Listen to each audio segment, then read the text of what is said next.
Hello दोस्तों, क्या हाल है। उम्मीद करती हूँ कि आप स्वस्थ मस्त होंगे। तो बढ़ते हैं देश दुनिया की तमाम खबरों की ओर। आज की पहली खबर। यात्रीगण कृपया ध्यान दें, एमपी को फिर मिली वंदे भारत की सौगात। भोपाल, मध्य प्रदेश को फिर वंदे भारत एक्सप्रेस की बड़ी सौगात मिली है। अब जून से एक और वंदे भारत एक्सप्रेस दौड़ेगी। ये ट्रेन भोपाल से लखनऊ के बीच चलेगी। इससे एमपी से यूपी के बीच सफर करने वाले यात्रियों को भीड़ से निजात मिल जाएगी। सामान्य ट्रेनों की तुलना में वंदे भारत का किराया 2.5 गुना से ज्यादा होगा। भोपाल से लखनऊ के लिए अभी करीब 15 इनडायरेक्ट ट्रेनें हैं, लेकिन ये सीधी ट्रेन होगी। वंदे भारत के स्टॉपेज कम होंगे लेकिन स्पीड ज्यादा होगी। धीरेन्द्र शास्त्री के हिंदू गांव बसाने पर कांग्रेस का तंज। मध्य प्रदेश के छतरपुर स्थित बागेश्वर धाम के पीठाधीश्वर धीरेन्द्र शास्त्री के हिंदू गांव बसाने पर कांग्रेस नेता ने भी एक मांग की है। कांग्रेस प्रवक्ता अब्बास हफीज ने कहा है कि अगर देश का संविधान धर्म के आधार पर गांव बसाने की अनुमति देता है, तो मुझे भी मुस्लिम, ईसाई और सिख ग्राम बसाने की अनुमति दी जाए। हफीज ने शास्त्री के ट्वीट को टैग करते हुए शुक्रवार को मुख्यमंत्री डॉक्टर मोहन यादव से यह मांग की है। उमरिया में धान उपार्जन एवं परिवहन घोटाले की जांच तेज। मध्य प्रदेश के 8 जिलों में सामने आए 150 करोड़ से अधिक के धान उपार्जन और परिवहन घोटाले की आंच अब उमरिया जिले तक पहुंच गई है। इस मामले की विस्तृत जांच के लिए कलेक्टर धर्मेंद्र कुमार जैन ने एक विशेष समिति का गठन किया है। इसके अलावा जब तक जांच पूरी नहीं हो जाती, तब तक जिला प्रबंधक सिविल सप्लाईज कॉर्पोरेशन द्वारा मिलर्स को धान के नए डिलीवरी ऑर्डर जारी नहीं किए जाएंगे। इंदौर की कुल आबादी में से 1 लाख से ज्यादा लोग गंभीर बीमारियों की चपेट में। इंदौर पूरे देश में खाने पीने के लिए मशहूर है। यहाँ पोहा, जलेबी, नमकीन से लेकर तमाम तरह की खाद्य सामग्री पूरी दुनिया में मंगाकर खाई जाती है। लेकिन इंदौर में पारंपरिक खान पान के अलावा अब फास्ट फूड का भी चलन अपने चरम पर है। हाल ही में सरकार के स्वास्थ्य मंत्रालय की एक हेल्थ योजना में खुलासा हुआ है कि इंदौर के हजारों लोग हाई ब्लड प्रेशर और शुगर यानी डायबिटीज की चपेट में आ गए हैं। वक्फ संशोधन बिल पास, वक्फ बोर्ड अध्यक्ष बोले वर्षों से काबिज कब्जाधारी अब हटेंगे। वक्फ विधेयक पर संसद ने अपनी मुहर लगा दी है। लोकसभा के बाद राज्यसभा में भी गुरुवार रात को मैराथन बहस के बाद इसे पारित कर दिया गया।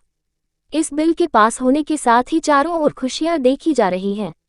विपक्ष इस बिल को लेकर जरूर हाहाकार मचा रहा है, लेकिन वक्फ बोर्ड के प्रदेश अध्यक्ष हो या फिर अखिल भारतीय अखाड़ा परिषद के अध्यक्ष, हर कोई इस बिल को स्वागत योग्य बता रहे हैं।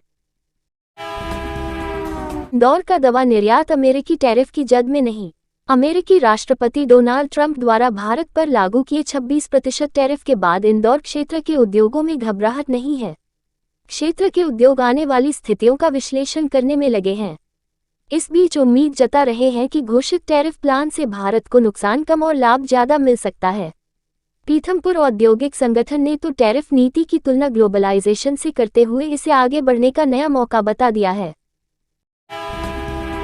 मध्य प्रदेश में डीएसपी की पोस्टिंग का अधिकार एसपी को नहीं मिलेगा। मध्य प्रदेश के जिलों में पुलिस अधीक्षकों एसपी को पुलिस अधीक्षक डीएसपी की पोस्टिंग का अधिकार नहीं मिलेगा।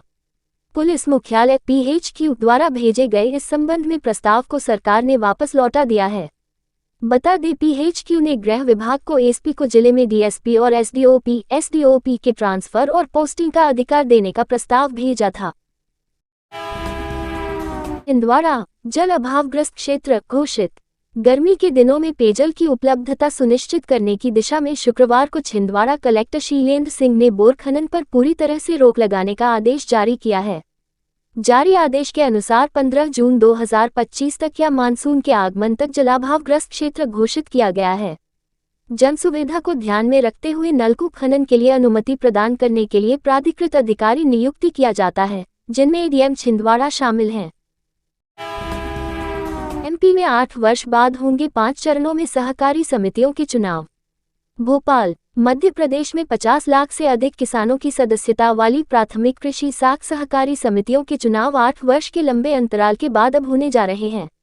हाई कोर्ट के सख्त निर्देशों के बाद राज्य सरकार ने इन चुनावों को प्राथमिकता दी है। महाधिवक्ता कार्यालय ने फैसला किया है, 1 मई से 7 सितंबर 2025 के बीच चुनाव संपन्न होंगे। कांग्रेस और भाजपा ने अपनी अपनी तैयारियां शुरू कर दी हैं। हर जिले में पीपीपी मॉडल पर विकसित होंगी नर्सरी। मध्य प्रदेश में अब उद्यानिकी तथा प्रसंस्करण विभाग की नर्सरियों को पीपीपी मॉडल पर विकसित किया जाएगा। मुख्यमंत्री डॉक्टर यादव ने गुरुवार समत्व भवन में बुलाई समीक्षा बैठक में इसके निर्देश दिए। ये भी कहा कि विश्वविद्यालयों व शासकीय विभागों की खाली जमीनों पर उद्यान विकसित किए जाएं, रोजगारपरक गतिविधियों के लिए खाद्य प्रसंस्करण पर विशेषज्ञता आधारित सेल गठित हो, चंबल, मालवा और महाकौशल में क्षेत्र विशेष की आवश्यकतानुसार उद्यानिकी विकास की कार्य योजना बनाएं।